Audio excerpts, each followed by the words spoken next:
Hi, this is Randy with Sophos Tutor and just want to say thank you for clicking on this video. If you want to support the channel further, please like the video, subscribe to Sophos Tutor, and post all of your comments and suggestions below. Thank you so much.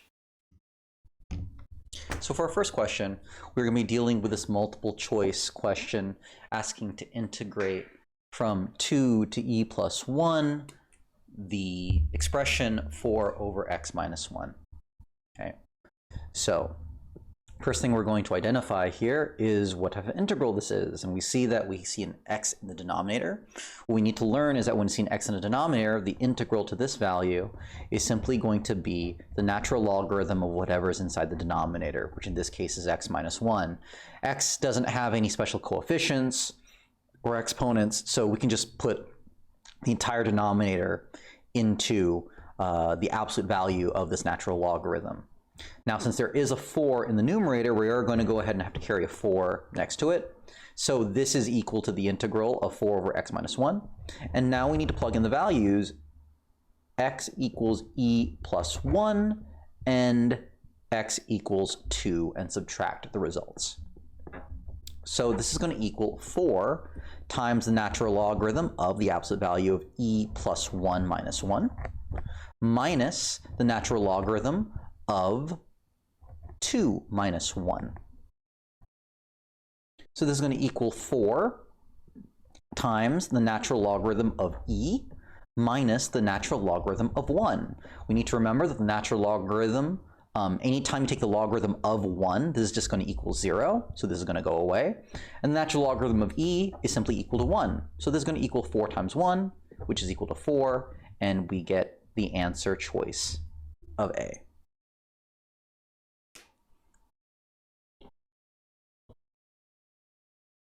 Moving right along.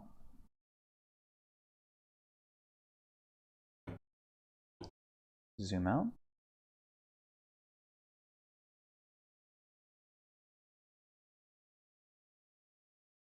Okay. Let's try to zoom back in.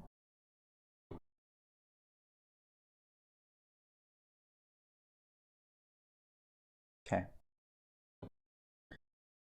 So we're given this value of f of x. Looks very, very strange. It says if f of x is equal to this integral of 0 to x plus 1 of the cube root of t squared minus 1 dt, then we're trying to find the value of the derivative while plugging in the value of 4. All right, so now how are we going to do this problem? Well, okay, so let me go ahead and label this as question number 1. If we're going to do question number 2, okay, so the derivative here, so we're taking the derivative dx of, I'm going to make this a little bit bigger,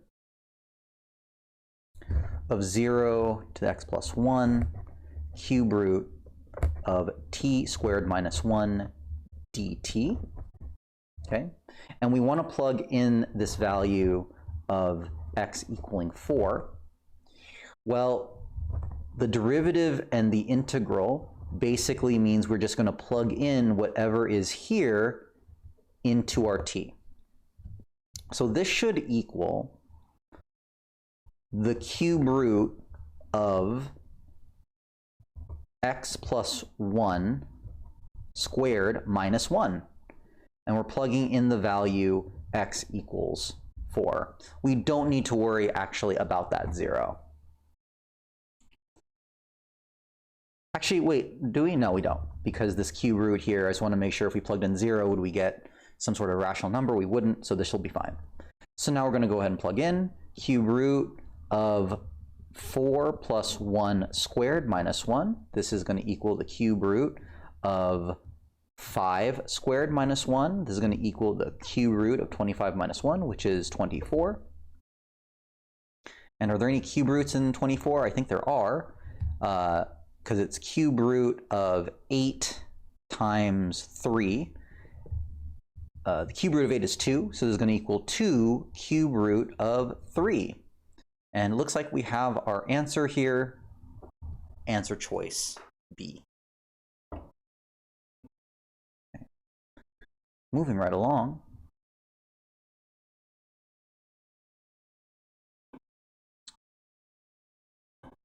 All right, so these questions are getting longer. The average value of secant squared x in the closed interval pi over 6 to pi over 4 is. So we have to remember that average value is equal to the integral of some function over an interval a to b, while we divide by the difference of a and b.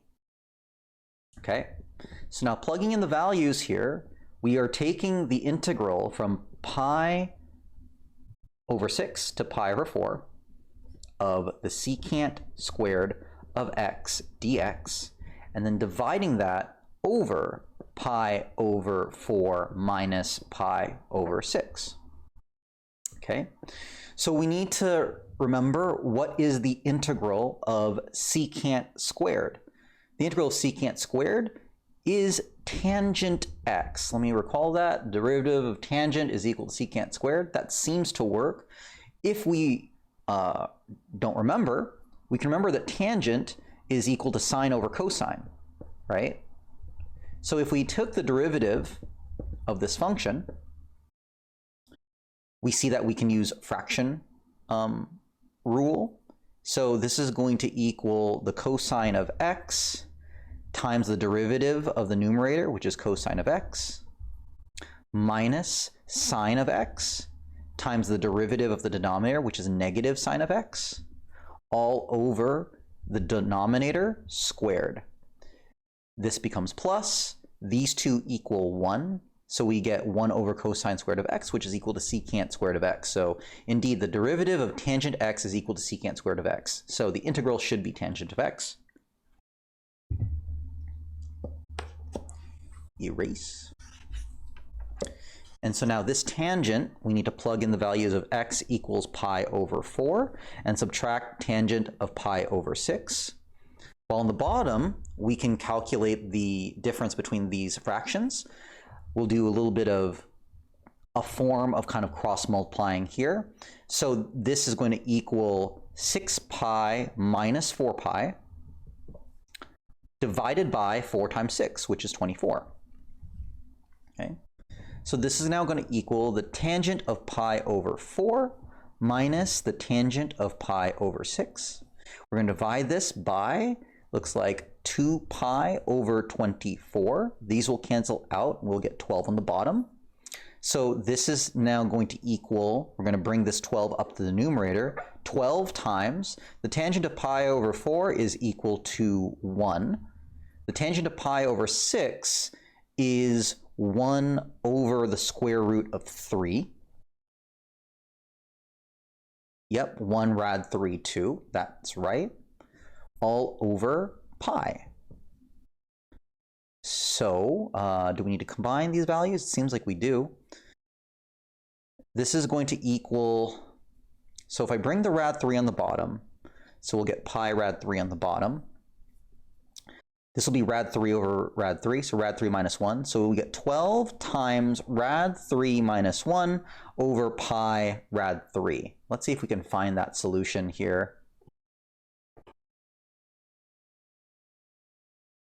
Okay, so we don't see any rad 3s, so, and also we notice here there are no parentheses, so we're going to need to multiply this out a little bit more.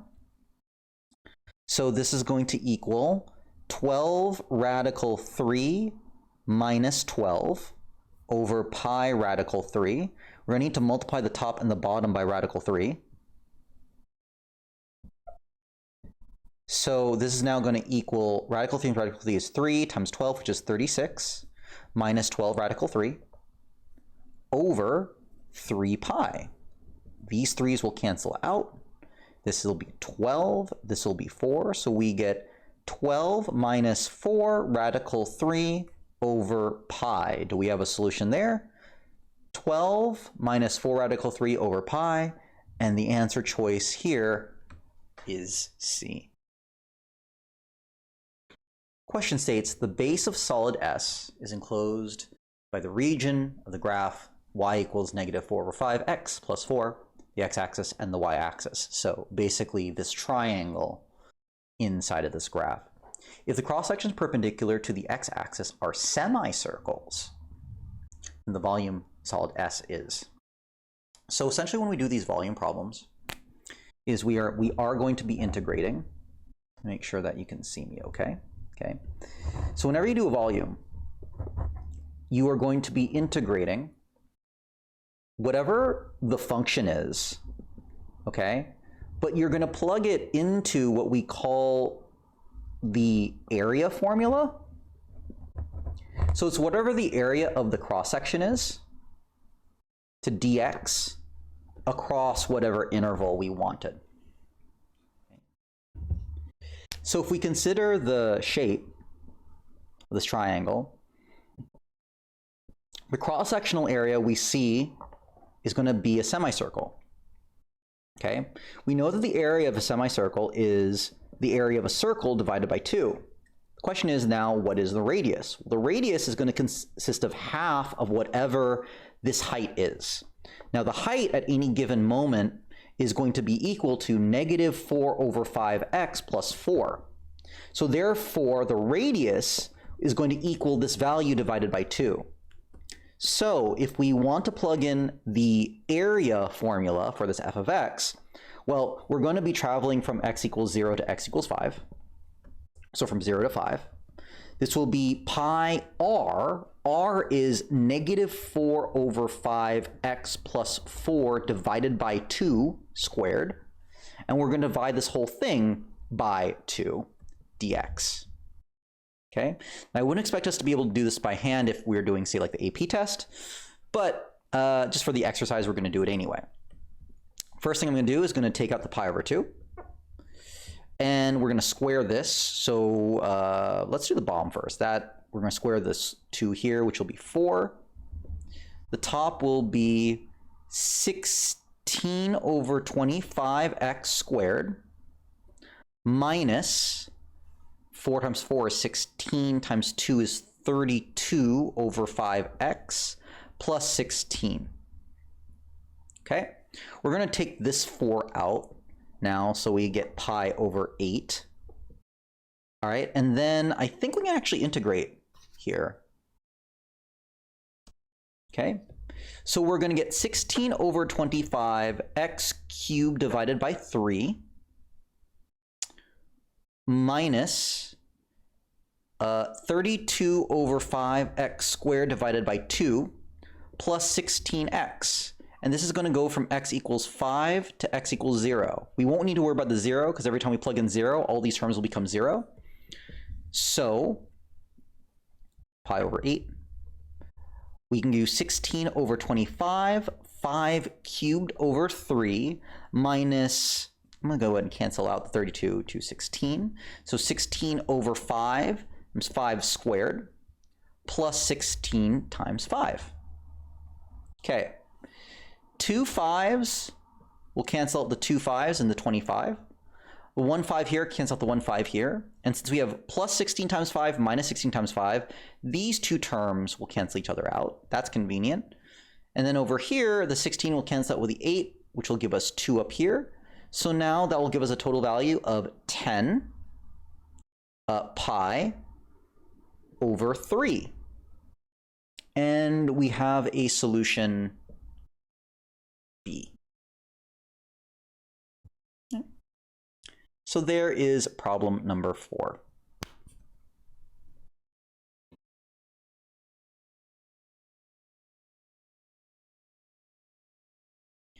All right. So we're going to have problem number 5.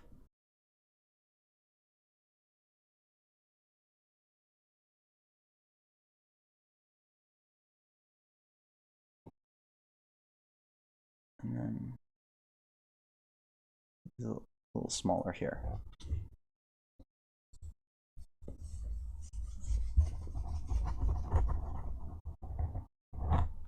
Okay. Let's do problem number 5 here. Okay, the base of a solid is the region bounded by the parabola y squared equals 4x. Ooh, So this is interesting. We get y squared is equal to 4x, and the line x equals 2. I want to draw that. We're not used to seeing y squared here. X equals 2 is here. So it's going to be a line coming down like this. Okay. So when x equals 2, y will equal either square root of positive square root of 8 or negative square root of 8. So it's just below 3. So we're going to get 2 root 8 and 2 negative root 8. And so we're going to get a parabola that looks like this here. This is y squared equals 4x. Each cross-section perpendicular to the x-axis is a square. So these are now, we got big old squares. Okay, the volume of the solid is. Okay, so it looks like we're doing a shell type method.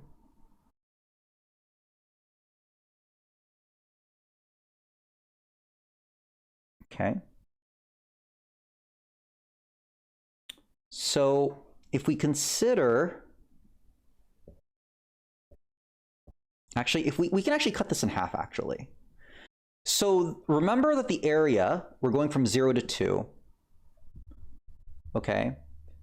But the cross-section here, the cross-section, again, is this whole square, right? And the area of the square is actually, if we consider just this function, let's not ignore the bottom part. If we consider that the cross-sectional area will be based off of this function, it's going to be equal to 2 times f of x, but this whole thing is going to get squared. So if we write this in terms of y is going to equal 2 square root of x. That's what this function is. And so the area is going to be 2 times 2 square root of x squared. So I believe we can say that the volume is equal, go from 0 to 2, of 2 times 2 square root of x squared dx. So if we calculate that, that'll be 0 to 2, 4 square root of x squared dx. If we square each one, we're going to get 16 on the outside. And then just taking the antiderivative of x, this is going to equal 16 x squared over 2 as x equals 2 to 0. Again, we don't need to consider the 0, so this will be 16 times 2 squared over 2. This 2 will cancel out that 2. 16 times 2, I believe, is 32. And our answer choice will be E.